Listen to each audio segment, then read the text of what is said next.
한일 수교 50년을 맞아 서울과 도쿄에서 열리는 기념식에 박근혜 대통령과 일본 아베 총리 모두 참석을 확정했습니다. 양국 관계 긴장을 푸는 중대 계기가 될 것으로 기대됩니다. 박효정 기자입니다. 박근혜 대통령이 주한 일본 대사관이 주최하는 한일 수교 50주년 기념식에 참석해 축사를 할 예정이라고 청와대가 밝혔습니다.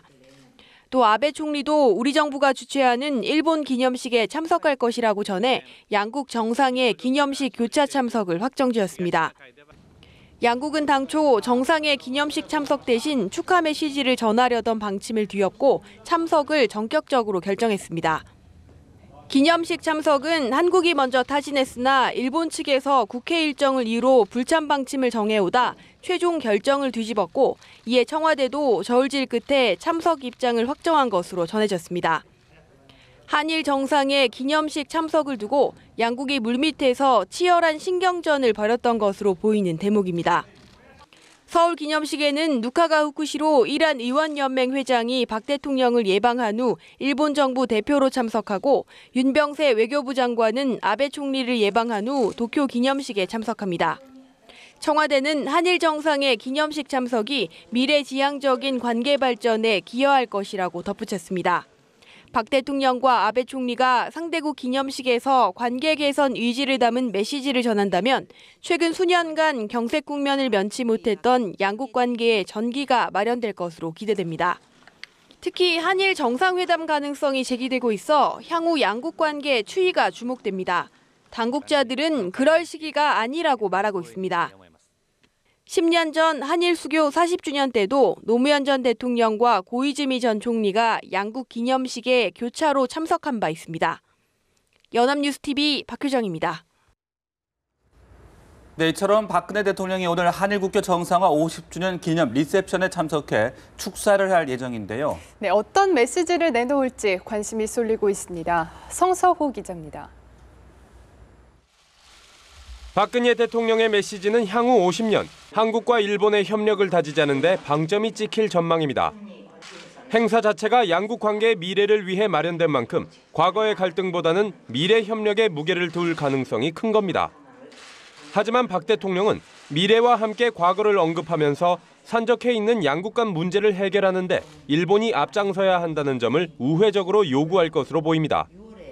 요컨대 지난 50년간 쌓인 갈등을 해결함으로써 앞날을 함께 꾸려가자는 뜻입니다. 이는 지난 15일 열린 청와대 수석 비서관 회의에서 나온 박 대통령의 발언에서 엿볼 수 있습니다. 박 대통령은 당시 기념 행사를 여는 것도 의미가 있지만 현재 교착 상태에 있는 한일 관계의 실타래를 어떻게 푸느냐가 보다 중요한 의미를 가진다고 밝혔습니다. 특히 박 대통령은 현황과는 별개로 협력이 필요한 사안들을 중심으로 양국 관계의 미래지향적 발전을 위한 방안을 찾아주길 바란다고 당부했습니다. 일본군 위안부 문제나 과거사 왜곡, 독도 영유권 다툼 등 갈등을 해결해야만 양국 관계가 한 걸음 더 나아갈 수 있다는 뜻으로 풀이됩니다. 한편 노무현 전 대통령은 10년 전 한일 우정회의 개막 행사에 참석해 미래를 위해 적극적인 친구가 되자며 우호적 관계를 강조했습니다. 연합뉴스TV 성서호입니다. 네, 보신 것처럼 오늘은 한일 수교를 위한 기본조약 체결 50주년인데요. 역사적으로도 의미 있는 시점에 한일 외교장관이 회담을 가졌습니다. 도쿄에서 조준영 특파원입니다. 21일 오후 일본 도쿄 미나토구의 외무성 이쿠라 공관, 한국 외교장관으로서는 4년 만에 일본을 방문한 윤병세 장관이 기시다 후미오 일본 외무상과 악수를 나눕니다. 6번째 회담이기에 상대에게 익숙한 두 사람은 옅은 미소를 지은 채 악수를 나눕니다. 하지만 회담의 중요성을 의식한 듯 양측 사이에는 미묘한 긴장감이 감돌았습니다. 회담 시간 한 2시간, 또 만찬 시간 1시간 반, 3시간여에 걸쳐가지고 양국의 상호 관심사에 대해서 아주 우호적인 가운데 허심탄회하게 아주 건설적인 그런 토의를 했습니다. 이날 두 사람은 중요 현안인 일본 산업시설의 유네스코 세계유산 등록 문제에서 진전을 이뤘습니다. 해당 시설에서 조선인 강제징용이 이뤄진 사실을 알리라는 한국 측 요구를 일본이 받아들이기로 했고 그것을 전제로 한국은 일본의 등재에 협력키로 한 것입니다. 윤병세 장관은 가까운 시일 내에 양국 대표 간 협의가 있으면 세부 내용을 밝힐 수 있을 것이라고 말했습니다. 다만 두 장관은 군 위안부 문제에서는 뚜렷한 돌파구를 찾지 못한 것으로 알려졌습니다. 도쿄에서 연합뉴스 조준영입니다.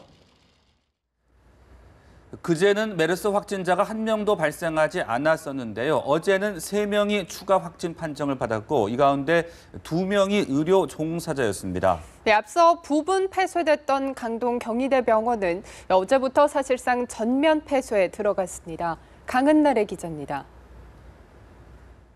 메르스 확진자가 신장 투석 치료를 받은 사실이 확인돼 응급실과 투석실 문을 닫았던 강동 경희대병원이 전면 폐쇄 수순에 들어갔습니다. 21일 새로 나온 확진자 3명 중 1명이 이 병원 응급실에서 감염된 것으로 드러났기 때문입니다. 외래 환자를 받지 않는 것은 물론 입원 환자 150여 명을 퇴원시키거나 다른 병원으로 옮기기로 했습니다. 같은 날 나온 추가 확진자들 중 2명은 의료 종사자입니다. 각각 건대병원 응급실에서 확진자의 엑스레이 촬영을 한 방사선사와 또 다른 확진자를 담당했던 삼성서울병원 중환자실 의사입니다. 추가 확진자는 19일 1명, 20일에는 1명도 없었지만 21일엔 3명이 발생한 상황. 그래도 한때 23명까지 발생했던 사례와 비교하면 눈에 띄게 줄어든 모습입니다. 추가 사망자는 1명으로 63세 남성입니다. 평소 심근허혈증과 당뇨 등 기저질환을 갖고 있었습니다. 신규 퇴원자는 7명이고 격리 해제자는 8,812명으로 증가해 격리자 4,035명에 2배 가까이 늘었습니다.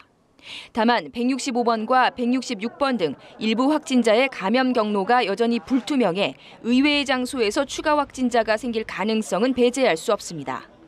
연합뉴스 TV 강은나래입니다.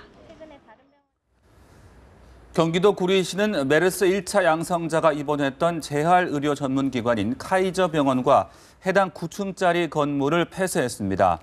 이 병원에 입원해 있던 70대 남성은 감기와 고열 증세를 보여 메르스 1차 검사를 한 결과 어제 양성 반응이 나왔습니다. 서울에 사는 이 남성은 지난달 30일 건국대 병원에서 대퇴골 수술을 받은 뒤 메르스 확진자가 있던 병실과 가까운 병실에 입원했던 것으로 알려졌습니다. 메르스 최초 진원지였던 평택 성모병원 환자 가운데 3분의 2가 완치돼 퇴원하는 것으로 나타났습니다. 네, 이 병원은 휴원 한 달 만인 오는 29일에 재개원하기로 했습니다. 강영두 기자입니다. 메르스 최초 진원지였던 평택 성모병원에서 치료를 받은 사람은 일본 환자로부터 감염된 환자들과 병원 내 3차 감염자 등 총 36명. 이들 가운데 3분의 2 수준인 23명이 완치돼 퇴원한 것으로 나타났습니다. 일본 환자의 아내가 지난 5일 국내 첫 메르스 완치자가 된 이후 18번 환자가 77살의 고령에도 불구하고 메르스를 물리쳤고 군대 내 첫 확진자였던 45살 공군 원사도 완치 판정을 받았습니다. 이 병원 간호사로 확진 판정을 받은 4명도 모두 퇴원했습니다. 그러나 36명 중 6명이 치료 도중 사망해 평택 성모병원 치명률은 16.7%를 기록하며 전체 치명률을 웃돌았습니다. 사망자 6명 중 5명은 다른 질병 치료를 위해 입원했다 감염됐고 나머지 1명은 환자의 배우자였습니다. 평택 성모병원발 환자 중 여전히 치료를 받고 있는 사람은 7명입니다. 이 중에는 삼성서울병원과 건양대병원 등의 추가 감염자를 낳은 이른바 슈퍼전파자 2명도 포함돼 있습니다. 평택 성모병원은 오는 28일까지 휴원을 연장한 상태. 병원은 메르스 확산세가 멈추고 시민 불안감이 없어지는 시점에 보건당국과 협의해 재개원을 결정할 것으로 알려졌습니다.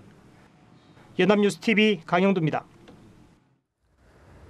보건당국의 발표를 살펴보면 메르스 확산세가 다소 누그러지고 있는 정황이 여러 곳에서 포착되고 있습니다. 네, 그럼에도 메르스 종식이 선언되려면 2, 3개월 더 시일이 걸릴 것으로 전망됩니다. 그 근거를 이경태 기자가 전합니다.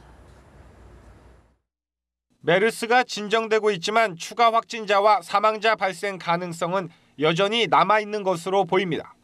현재 메르스로 치료 중인 환자가 100명을 넘고 상태가 불안정한 환자도 10여 명에 이르고 있기 때문입니다. 메르스 확진자는 하루 23명의 환자가 발생한 지난 7일을 정점으로 진정 국면에 들어갔습니다. 지난 12일 하루 12명의 확진자가 발생한 후 11일 연속 한 자릿수 증가세입니다. 메르스로 치료 중인 환자도 이달 16일 124명으로 최대치를 기록한 후 서서히 줄고 있습니다. 다만 10여 명이 아직도 위중한 상태라는 점이 문제입니다. 메르스가 진정되고 있지만 완전히 종식되려면 시간이 필요함을 보여주는 수치들입니다. 메르스 격리 대상자도 이달 16일 6천 명을 넘어선 후 급감세로 돌아선 지난 18일부터는 격리 해제된 사람이 격리된 사람보다 많아졌습니다. 보건당국은 에볼라 사례와 세계보건기구의 권고를 종합할 때 메르스 잠복기의 2배인 한 달 정도 신규 환자가 계속 발생하지 않아야 메르스 종식을 선언할 전망입니다. 따라서 전문가들은 앞으로 한두 달 산발적인 확진자 발생이 이어지다 2-3개월 이후에야 완전한 사태 종식이 선언될 것으로 분석하고 있습니다. 연합뉴스TV 이경태입니다.